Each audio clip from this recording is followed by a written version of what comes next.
Welcome to the In Behalf of Animals podcast. I'm Nicole Arcello. And I am Patrick Batuello. This podcast is about animals. This podcast is about advocacy. It's about how we interact with animals every day and how animals are a part of our daily lives in ways we probably rarely think of. This podcast has been a labor of love for Patrick and I, and we are so excited to welcome you to our first episode. For those of you who do not know us, Patrick and I are president and executive director of Horse Racing Wrongs. We are longtime vegans and animal rights activists, and we are also a couple, and we are a lot of other things in between. So as we define our mission today and who we are, I think we should start with the name of our podcast and how that came about, In Behalf of Animals. Right. So several years back, while writing the animal rights blog for the Albany Times-Union, I decided to create a sister site and was looking for a name. I had always liked the phrase on behalf of, but was also familiar with the similar construction in behalf of. So, because words have always fascinated me, I did a deeper dive. Turns out, though very subtle, there is a distinction between the two. On behalf denotes as the agent of or in place of. Think of a parent signing for his or her child, or an attorney representing a client in court. In behalf, on the other hand, means in the interest of, for the benefit of, as a defender of. This, of course, resonated with me, for what are we activists doing if not defending animals? Hence, in behalf of animals.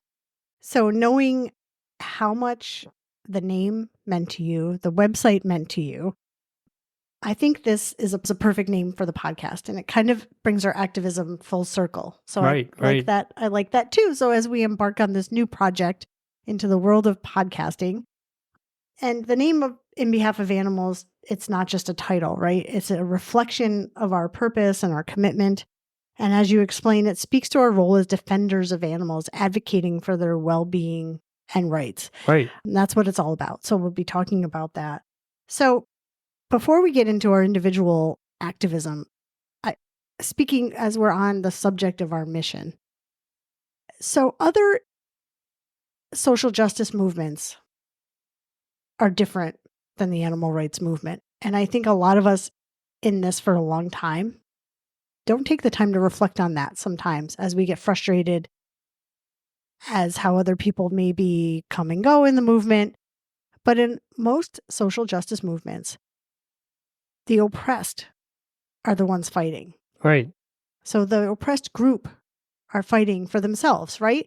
And they have allies and they have people sympathetic to that cause, to that movement for one reason or another, whether it's a family member or whatever it may be. They will join and fight along with them. But in the animal rights movement, the animals can't speak for themselves. Our daily lives aren't really affected by what's happening to animals. We change our lives because of what's happening to animals, but our daily lives aren't really affected in a lot of ways. Right. I thought that was an excellent insight that you came up with just a few weeks back, and it's true. The other movements that you referenced, they're not going to stop because they're fighting for themselves. They can't get justice until they force that justice. With animals, it's not to say that animal rights activists lose interest in animal suffering, but again, like you said, other things may get in the way, may become distractions to them, and because it doesn't affect them directly on a day-to-day basis, it's easier for animal rights activists to come and go, as it were. So, yeah, I think that's an excellent insight, and it's something that we should all be aware of. And something that has happened to me personally in the past week or so, we're not asking people, and as you'll, listen as we go on in further episodes, different people have their different ways of activism, but everyone can be an activist in any way, even if it's just a few minutes a week or a day, or even occasionally a couple times a month. But a few really important things I've noticed. I'm always on social media and I'm watching what's happening. But we were a part of a call a call and contact action for Petco Mm-hmm. recently. And the action was quick. Petco, for a little background, Petco was going against their statements that they were no longer going to sell rabbits. I think I don't have it right in front of me, but I'll put it in the show notes. They stated a number of years ago and then a number of years after that that they would not sell rabbits. And then they recently decided on a pilot program to see if selling rabbits was going to be profitable in their stores. I'm sure that's not the story they were telling the press and whatever they were doing, but it's all for profit, Of right? When they course. sell an animal.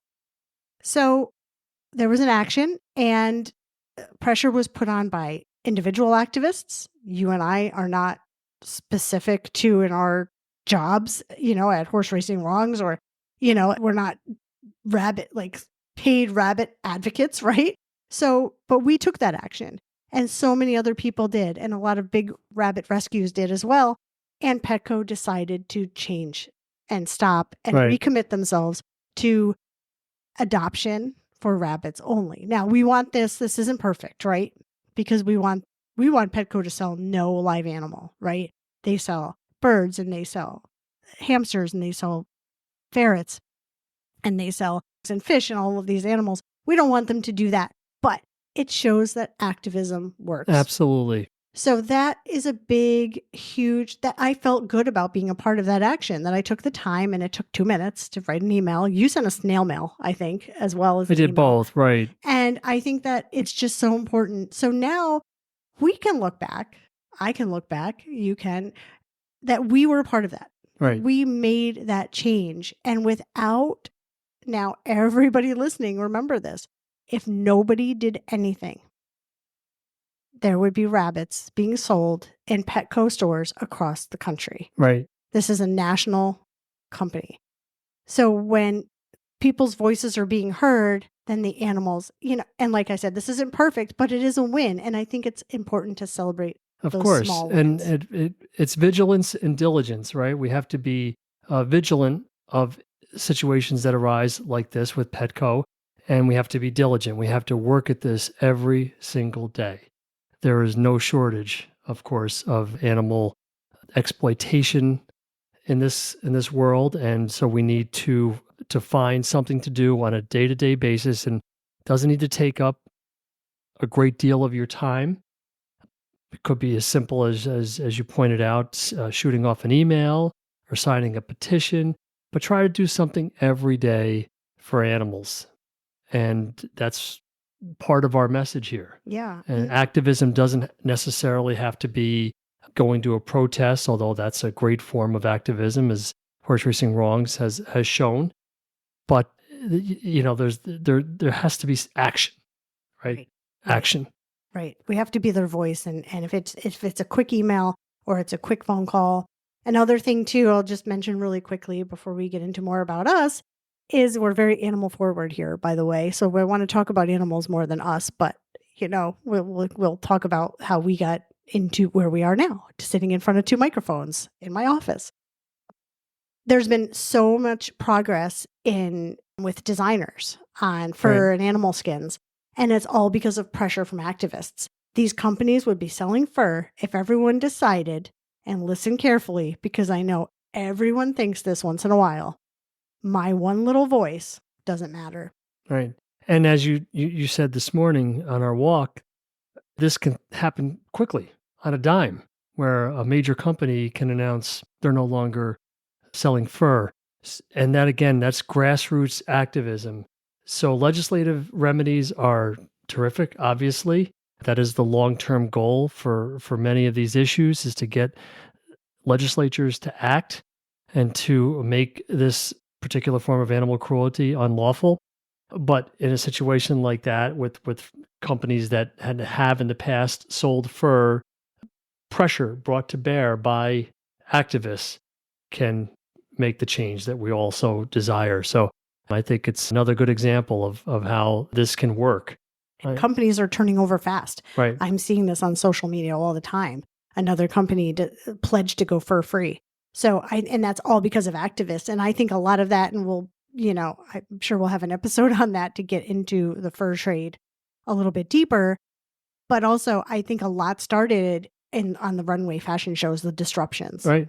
And, there's different kind of activism. Right. And we're all for it. And Right. so Yeah. we Yeah. just talked about it all, right? We Yep. talked about protesting. We talked about disruptions. We talked about a phone call, a quick email. All of it is activism. Yeah. Short of violence, there's no Right. wrong way to advocate for animals as far as we're concerned. Right. So whatever form you that resonates with you on a particular issue, we think it's great. So there are some within the movement who believe that only their way, only the way that they follow is the correct way, and we don't look at it that way. So direct actions like that, like those on the runways, make a difference, Right. right? And your one little voice can make a huge difference for animals. So please, if you're ever thinking that, that's what we're here for. We're here to help you to be to have you join our community, to get to know you as much as you get to know us. We don't have all the answers, and that's why we'll have guests and experts helping with different ways you can be involved, different animal issues. There's one podcast coming up. I'll do a little spoiler. I won't say who the guest is, but she was for one animal issue, and we got into two horrific animal issues that I didn't really realize were happening. And it just really makes you understand that we just have to be voices for them every single day. Right. Vigilant and diligent. So, how about we talk about how you became, Patrick, an animal rights activist? Sure. So the primary impetus was reading Peter Singer's Animal Liberation. It was published in 1975. I received it as a Christmas gift in 2001. I began reading it in January of 2002, and getting through the first few chapters, it was a light switch for me. So I saw this as wrong as anything that I had ever thought about in my 36 years on this planet, and it was clear that I had to make a major change in my life. But prior to that, and I always think about our activism as planting seeds, right? We're out there just trying to get people to think, to reflect on what they're doing in their own lives, and we have to plant seeds toward that end. I think about some of the seeds that may have been planted with me. For instance, my son, who is a lifelong vegetarian, for the most part lifelong, was turning his nose up at meat. This is again prior to me becoming a vegetarian and then vegan. He objected, and initially we thought, well, he eats McDonald's Happy Meals. He's just being difficult and finicky. But in fact, it was called chicken, and he, very very intelligent person, he realized that this was an animal, and it's being served to him, and he rejected that. So that, of course, prompted me to do more introspection on my own part, and that was one of the seeds. I also had a former employee. I was in the restaurant business for many many years, and this employee and his girlfriend at the time decided to become vegan, and I really wasn't aware fully of what veganism entailed, and again, a very intelligent person, and he was able to convey a lot of those ideas to me, and again provoked more thought and reflection. And then one of the other seeds that I felt was planted, and this was, I thought about after the fact. So after I became vegan, one of my father's former employees from his remodeling business back in the 70s started coming in my restaurant on a regular basis, and we just started, to talk and get to know each other. And I remember him as a boy, but what I didn't know was he was actually a vegetarian, and is a vegetarian lifelong. And I thought, and we actually talked about this. Did he talk about why he was an ethical vegetarian? Did he talk about it with the other workers? Sometimes during the summer, my father would take my brothers and I on the work sites, and we'd pretend to be contractors, and so we were around the guys. And so perhaps I overheard some snippets of conversation about why he didn't eat animals. And then the fourth thing that really has stuck with me was we had a pet rabbit, and this is 4 years before I became vegan. I was allergic or am allergic to cats, and we didn't have a dog, so we decided we were going to adopt a rabbit, and we put the rabbit in a cage like people do. And I remember coming down every morning and seeing him in the cage and saying, "This isn't right. This doesn't feel right to me." And so eventually we got him into a penned area and then a room all to his own. And in time, he was given a full run of the house, upstairs and down, just like a dog or a cat. And again, it was that connection with that animal, just looking at him through those bars and saying, "This doesn't feel right." So these are things that happened to me prior to reading Peter Singer. And I believe that kind of formed a foundation for my eventual change. Yeah, I think seeds, like you're saying, seeds were planted. Right. If you don't know anyone that was vegan or vegetarian Right. before, then maybe it would be Exactly. And I harder to make the didn't. connection. That's why I always Yeah.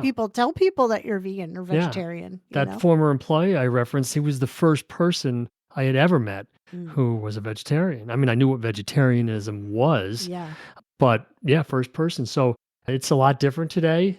There are more of us. There's more information out there. So it's not a strange thing, not a strange lifestyle. right. But yeah, back then it was new to me. Yeah. And so what was so I know your first journey into activism was with your family, actually. Right. So I love philosophy, I love history. So I immediately started reading other animal rights writers, Gary Francione, Tom Reagan. And again, it just became clearer and clearer for me as to this is the most ethical thing you can do on a day to day basis. And I wanted to share what I had learned with the people closest to me. So I compiled this packet with a cover letter for my siblings. I have four siblings, and presented that to them at Christmas time, just asking again, just please, with an open heart and an open mind, read. A lot of the great writers, a lot of the great thinkers throughout the centuries were in this packet and what they had to say about animals and eating animals more specifically. And I didn't get a good reaction. So it was very disappointing Yeah. for me that my siblings could not make that the same connection. They're otherwise good and decent people, but one said that she didn't want to. It was too hard for her to read about what happens to animals, and another one, very very Catholic upbringing, believed that this was ordained by God, dominion over the animals. And so yeah, it was very Yeah. disappointing. And it So was a long time ago too. It was 20. 20 years, 20 plus years ago Yeah. for So me. it So wasn't, so I think also there wasn't a lot of vegans. I mean, there were vegans, but it wasn't like it is now, like right. vegan is all over food products, all over everywhere, Yeah. right? It's all over social media. It's like this celebrity's going vegan. It's just Right. it's a household And word. look at, and we'll get into this in other episodes, but it's perceived as a very restricted lifestyle. Right. And I could never go vegan, and where would I eat, and what would I eat at home, and what if I'm invited to gatherings, and food is what brings people together, families Right. together. And Right. so yeah, it's seen as restrictive, and so it's our job as advocates and activists to you know to convey that this is not at all Right. a restrictive And I lifestyle. do want to point out, so your family and this was your first like activism, like I'm going to put this together. You know, this is an airtight, case, right?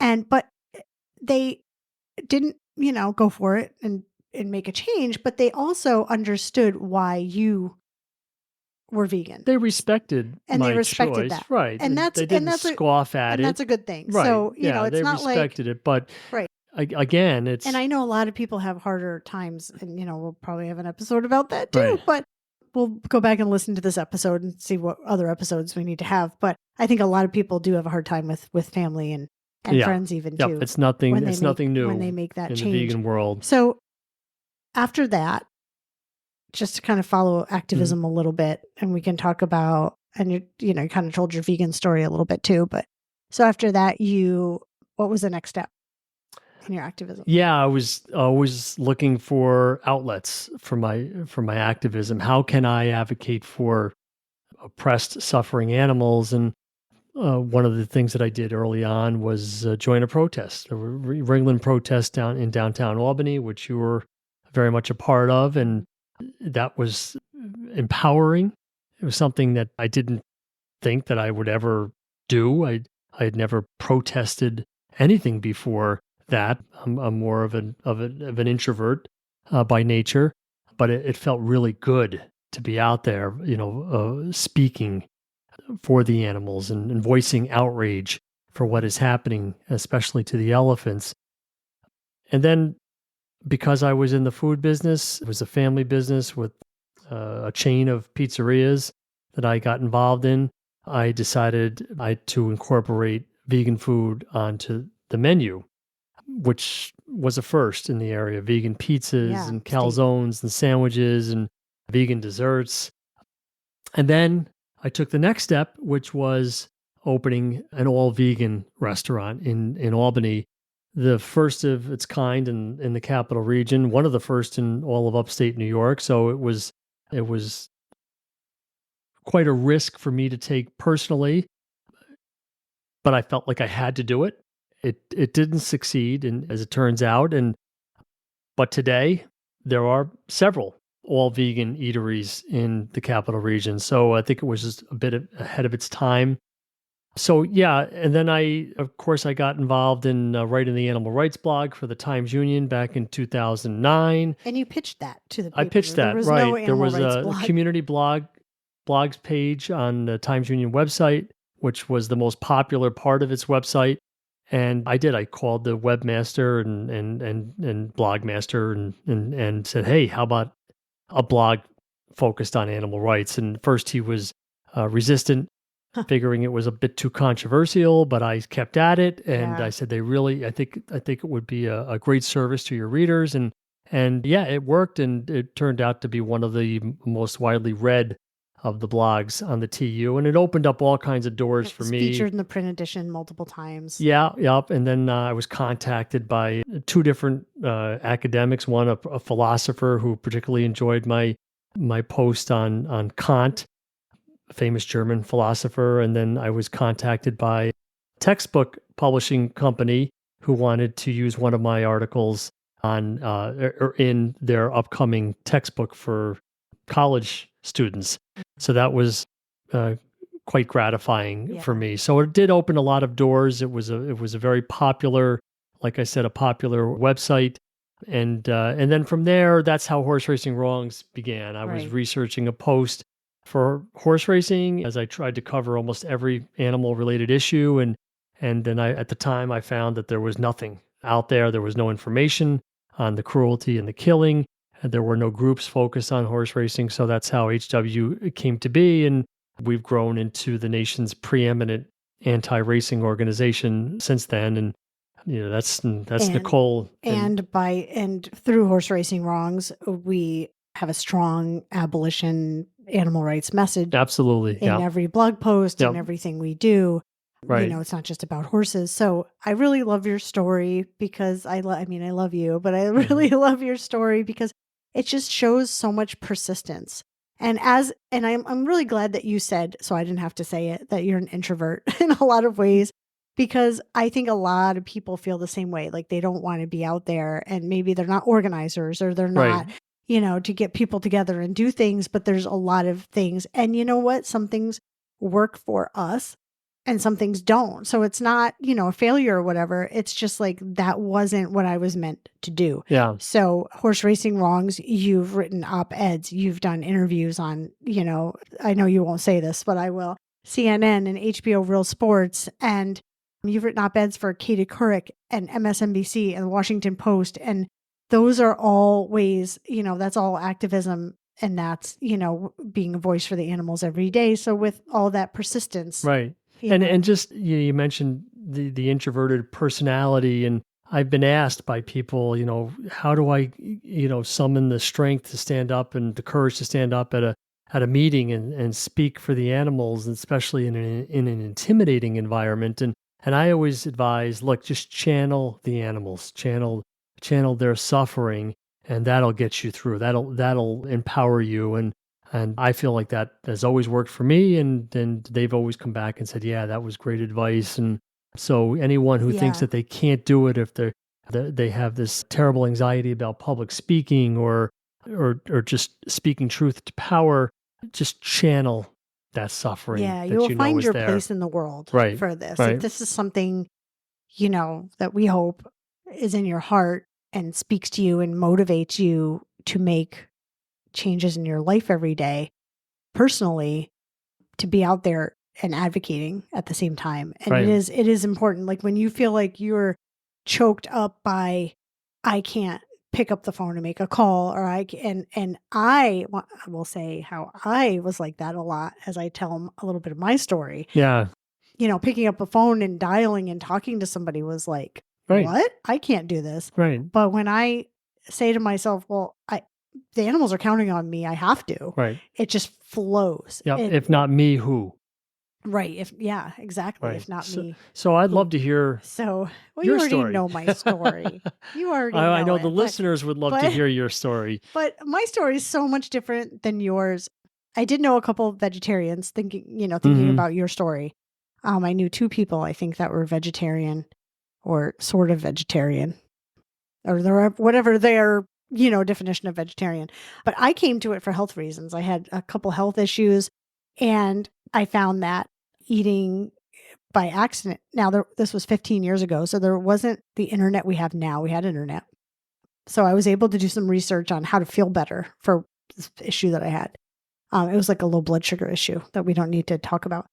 But anyway, I realized I felt so much better eating without eating meat. And so then I was in the salon industry for 18 years. And I told one of my clients, I said, just kind of, just joking around, like, I think I'm vegetarian now. And she said, oh, you have to read this book called Skinny Bitch. And I was like, oh, I'll read the book Skinny Bitch, because that sounds like a book I'd like to read. And I think she went home and got it and brought it back to me same day. And I went home and I started reading, and it's funny and it's full of swear words, and it tells you to cut out, sugar and caffeine. And I kept reading, and Hmm. alcohol, and I kept reading because I like all those things. But I got into a couple chapters, and it hits you in the face with what happens to animals in the factory farming system. Right. This was my first exposure. Now, it's so crazy that you read Peter Singer and I read Skinny Bitch. I think it's really funny, but I think it's good so people, you don't have to have this huge philosophy background or this this intelligent, truth-seeking mind. It just came up in a salon Right. conversation, right? So I immediately was like, okay, I can't eat animals anymore. I think I tried to eat a piece of chicken a couple weeks later, and I just couldn't do it. I just immediately saw, and this book had no pictures. I have to point that out. It had no pictures of factory farms. It had no pictures of animal slaughter. Hmm. But in my mind, it was so detailed. I saw it Hmm. as I was eating, and I couldn't. I took one bite and I said, that's it. So then I was a vegetarian. And in the book, Skinny Bitch, it does talk about dairy and eggs. I didn't really make that connection. So as I was kind of like, okay, and this is funny, and we'll have an episode or two maybe about food, because I became somebody who didn't really cook into a vegan A chef and baker. fantastic So cook. Right. throughout this, your life kind of changes in a lot of ways when you Mm. become a vegan and animal rights activist. But anyway, I only liked maybe 2 or 3 vegetables. So I went to the library. I was always a big reader, not the kind of reader Patrick is, not a philosophical type reader. I don't even know how to talk. I don't even know how to say that. But I like to read You're selling novels, yourself short, and by I the like way. to Yeah. read novels, and I read everything on the bestseller lists. That's what I always did, the nonfiction and fiction. So that was my thing that I did. But I went to the library because I knew it so well, and I went to the cookbook section and took out stacks of anything vegetarian. And there wasn't a lot of vegan, even 15 years ago. There wasn't. There was just a handful, and at the library. So I brought those books home, spread them out on the floor, and figured out how to substitute the, 3 vegetables I liked for all these other vegetables. I was like, oh God, I don't know, I'll be a junk food vegan, whatever. I didn't even know another vegan yet. Yeah. And then, I just started, and, the food, came easy after I just realized that's how I think I became a vegan baker and cook, just because I needed to experiment. And I really love dessert. So I really wanted to recreate every dessert there was. But in those vegan And cookbooks, recreate them she does. and in those vegan cookbooks that there was back then, there, in between the chapters, there were little snippets of why you shouldn't have eggs, why there's in the vegan cookbooks, because there was vegetarian. So just wanted to make sure I said that right. But there was little snippets why we don't eat eggs, why it's cruel to eat dairy, and I couldn't ignore it anymore. So I still didn't know another vegan. I was just kind of going on. I think some of my coworkers are like, "Oh, you're going to be vegan soon," and I was, just starting to look all that up. And then finally I was having vegan weeks, vegan days, vegan weeks. And then I said, okay, I just have to do it. I just have to stop, contributing to Right. any of this. And that's what I did. So then you stole some of my story. I went to a Ringling Brothers protest in Albany, New York. And I stood out there with a sign, and I was a quiet child. I don't, as an only child, I don't think I'm an introvert. I don't think anyone would No, you're not an introvert. say I'm an introvert.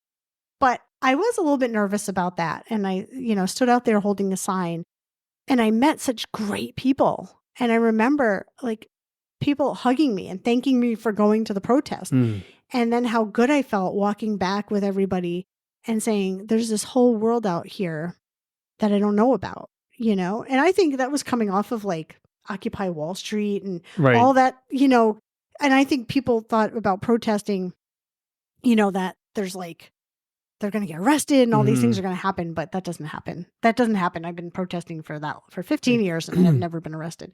But I think and that kind of spurred, like, I have to do more. So I started a blog right away. Yeah, but before you go into that, what did I forget? How about the connection that you personally made with the elephants? Oh, the connection with the elephants. That was, yeah. I mean, if somebody asked me my favorite animals at the time, well, I don't know. I thought I was going vegan for cows and chickens and pigs, right? And then horses and elephants became my right. But my when focus, they were being paraded into the building, yeah. So when we're out there protesting back then, and there was other animals too, I have to point out, because someone will comment and say there was other animals. Yes, there. But at that point, it was mainly the elephants were the focus. There was tigers and other animals too. So when you're out there, it's, you're feeling good because you're protesting, you're doing the right thing, you're educating people. But I really didn't really feel what I was really there for until the elephants came out. Right. And I know other activists saw this because they used to walk them down the streets. Well, they would unload them down by the train. The port, I think, or something. Yeah. Something like that. And then they would make them walk to the arena. On the streets of Albany. Chained. Horrible. These are incredibly intelligent, deep animals. And then God, I didn't see that. I wasn't there for those days. Actually, I think they would keep them out in the street and feed them like melons so people could see, and they would try to draw crowds. And they would have 7 shows in 4 days. Opening night was on Thursday, and they would continue all weekend. and have one for school children. They take school buses full of kids to see the circus. It's awful, especially now as we think about this. But there was a But I'm day getting to that. that we were down there and they were Yes. leaving the arena. And when the elephants came out. Right, go ahead. And it was soul crushing to me. And I was already an activist, but it was like, that was the day where I was like, I'm dedicating my life to this. Yeah. Because if you make I eye could cry contact, right now. I know, you make eye contact with an elephant. I was collapsing on the sidewalk, just seeing them come out. Right. And bearing witness and trying to see, I'm trying not to cry, but seeing, what I was standing out there for, and I dedicated my life to that. And that was to be a voice for all animals. The sadness, the desperation, Mm-hmm. the resignation, the helplessness, Mm-hmm. it was all there. And thank you for saying all that for me, because you make that connection and you never go back. Never. Right. And that was it. Mm-hmm. And it was like, I visited animal sanctuaries right after I went vegan. By the way, to make myself really commit to being vegan, I did make myself watch a video. Mm-hmm. I don't remember if it was Meat Your Meat. It was probably or Earthlings. Meat Your Meat. So that's before the protest, because the protest was about half a year after I was already vegan, I think. And I made myself do that because I had to really make sure that I wasn't going to go back, right. that I wasn't, so that was my personal right. torture I put myself through. Right. But yeah, I think that, once I saw those elephants and I went to sanctuaries and I remember going to some of the local sanctuaries and I was looking, seeing the pigs and the goats and the chickens and the turkeys and the turkeys always got me. But the cows were the animals that really got me. They're just so big and just so majestic in their eyes, and pigs' eyes too look just like ours, and they look like a human eye in these animals' heads, and that just really got to me. And, I love animals and I fight for all animals equally, dogs, cats, fish, horses. And that is one thing, you talk about their eyes and you see the intelligence that is there. Just one thing I wanted to mention, while I was writing the blog for the Times-Union, I used to focus a great deal on ethological studies, so animal behavior studies that were coming out. In fact, we've learned more about animal behavior, animal cognition in the past 30 years than in the whole of history combined. And I wanted to focus on that because when you know how much we are bonded and binded with the rest of the animal kingdom, it should make it that much more difficult to abuse them, to hurt them, to kill them, to eat them. So that's why I like to focus on that. When you know the intelligence level of pigs and even chickens, it's how can you support a system that abuses them and then kills them so you could please your palate? But I'm sorry, go right. ahead And we with the we are sanctuary. all animals and we are all earthlings, right? We all walk this earth together. Right. So you mentioned the blog you were writing. You started writing I wrote a blog. a little blog called Living the Vegan Way. I started dreaming recipes. It's a little weird, but anyway. And then then I started.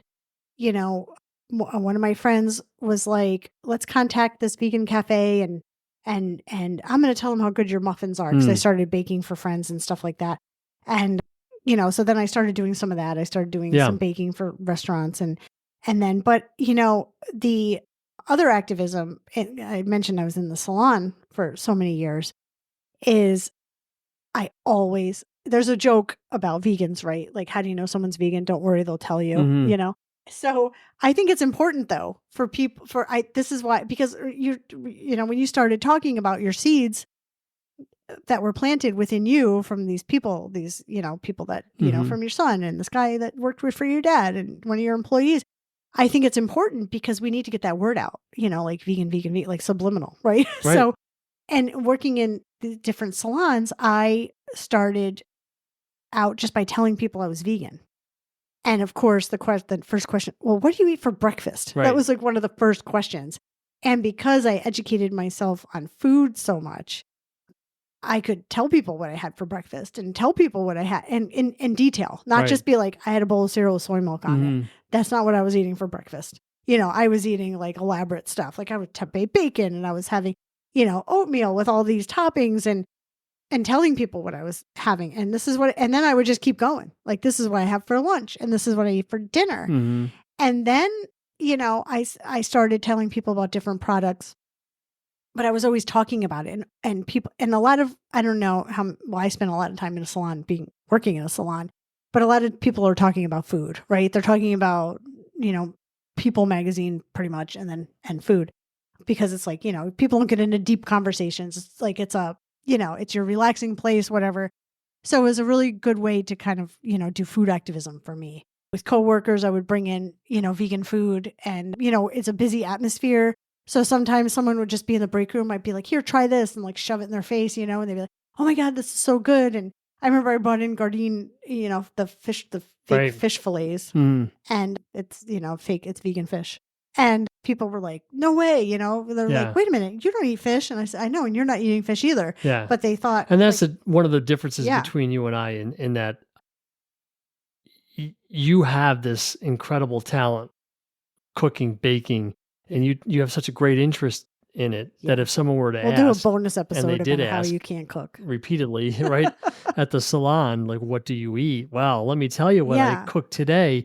For someone like me who doesn't cook, yeah, which is one of the ironies being in the yeah, restaurant yeah, business, I just simply say, "Look, there's no shortage, and yeah, all you gotta do is Google it, vegan food and right. vegan recipes, and if you have an interest in cooking for yourself, you can do it." Yeah. And so that is And a difference between and then us. I think, and then all my personal clients knew I was vegan, and depending on the spa or salon I was at the time, some of the other customers or whatever knew. But so then I decided to one day start talking to my customers about the products I was putting on their hands and feet.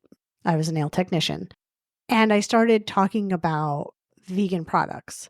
And a lot of them didn't understand that. Like, how could it be a vegan product? Because to them, vegan just meant me as a person being vegan. Like, how do you have vegan shoes? So I started talking about that kind of a thing, as I was. And let me tell you, these customers stayed with me. It wasn't like they were like, I was very good at what I did, but they, they got a good service, but they got an education. But we really started talking about animal testing throughout it was just this natural progression. Like, the products I'm putting on you do not contain animal byproducts. We talked about that. They were grossed out by that, right? I was like, okay, well, how about animal testing? Let's talk about what they're doing to animals for these products, how to look for that cruelty free bunny on the back or the cruelty free label.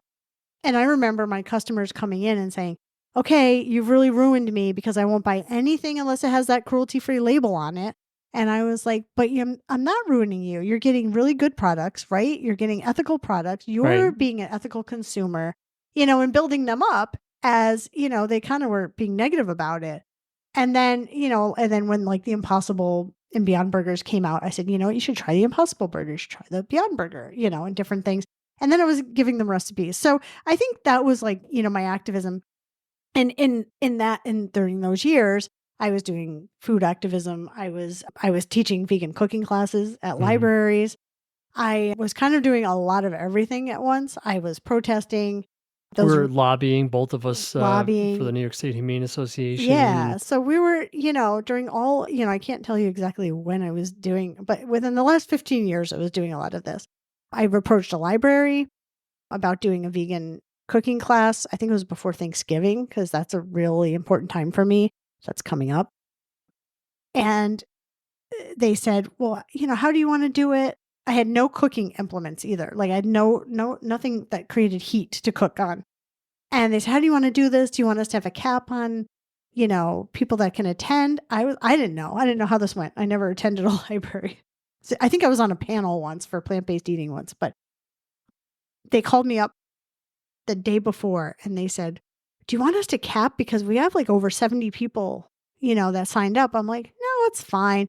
Then that day, as I was prepping food for samples, and I had some volunteers for people hand out samples, they called and they said, we had over 85 people and they're still signing up. What do you want to do? I said, well, I said, I got to go. I have to make more food because I want everyone to taste this food. So I made more food. And when I got there, they said, we have 100 chairs set up. And I was shocked by how many people were interested in about learning about, and then I was like, okay, well, I have this captive audience, people that want to learn how to cook, plant-based food, vegan food. So I have to try to work in my talk, like why we're doing this. So we had like brochures and things like that. And I asked the library staff to pull like all the vegan cookbooks and it was a animal great rights success. And then cookbooks. you did other And libraries yeah, and and continuing it was ed. great. And I wrote a continuing ed Mhm. curriculum for vegan For cooking. vegan cooking. And then, and then horse racing wrongs. But you also started writing the TU blog I did with that me. too. Right. I wrote that too. Yeah. So it was just, this drive to just keep being a voice for animals in every way possible. And, and now I do, horse racing. And that's why this podcast was like just the next natural step for both of us, because it's a different medium. We've been on podcasts. You've been on, television interviews and documentary interviews and podcasts. And also it gives us, on a personal level, an opportunity to talk about something more than just horse racing. Yeah. Because horse racing is every day, 7 days a week. Yeah. Right. It's nonstop. And it's nonstop. This offers us just an opportunity to address other issues. And so we're really excited about it. Yeah. And to bring other animals into other people's lives, I guess. There's animals that we never encounter, and I think we encounter animals every single day. And I think we need to open our eyes to that, like all of us. There are still new animal issues we're learning about all the time that we just never knew. There's always something. But also changes and progress. So, and we'll be talking about those, like you mentioned at the outset, the Petco campaign. So these things, of course, it doesn't come fast enough for us, but it does happen. And we have made so much progress. And in all our protests, when Ellen and I kind of took over as main organizers for Ringling Brothers in Albany, New York, and then we kind of formed this little group called Albany Animal Rights, and we were protesting fur and everything else. And, any animal exploitation that was visiting, like circuses and traveling acts. And,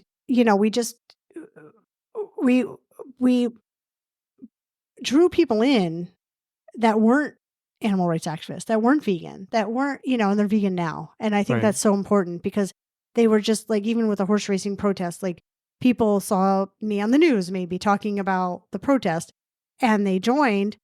And we just welcome them. Yeah, and we've had many people who are horse people, quote unquote. And that's their favorite animal, and maybe they had horses when they were younger. So they're against horse racing for that reason.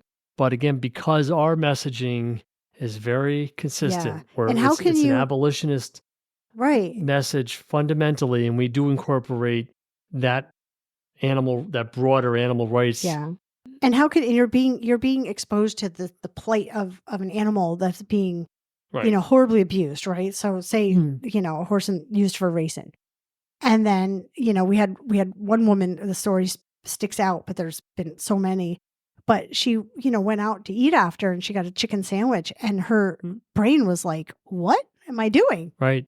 Because I was just standing up for an animal. Right. And I think that, as we move on here, we want people to see all the animals that you see in the world, and the animals that we call family, our pets, our companion animals, and to make that connection too. Right. Because maybe you're not advocating for, your dog, because that's your dog and you love your dog and your dog's like your child, but you're not really advocating for that dog. But there's other dogs just like that dog. By the way, one of the benefits of these so-called single issue campaigns, which we will get into on another episode. Yeah, we have to have a whole episode. But bringing people in who aren't otherwise interested in animal rights, Yeah. just being around vegans, just being around people who look at this as a philosophy, a way of life, Yeah. they've made change. And we countless people that we have known through our work with horse racing wrongs. Yeah.